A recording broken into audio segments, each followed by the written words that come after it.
موردی که توی زیگبی بودش این بودش که ما حتما یک گتفری باید داشته باشیم و مغز تمام سیستم توی اون گتفر هستش و تمام فرمانها بایستی حتما به گتفر میرفت، از گتفر برمیگشتش به مقصدی که مد نظر هستش.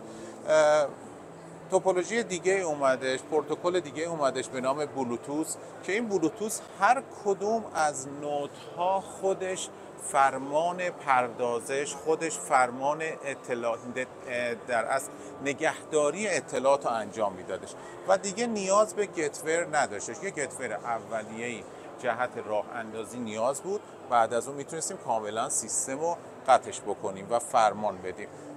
توسط اسمارت فون ها میتونستیم فرمان بدیم، توسط سویچ ها میتونستیم فرمان بدیم که ما الان اینجا هیچ سویچی قرار ندادیم و توسط فقط گوشی میتونیم وصل شیم.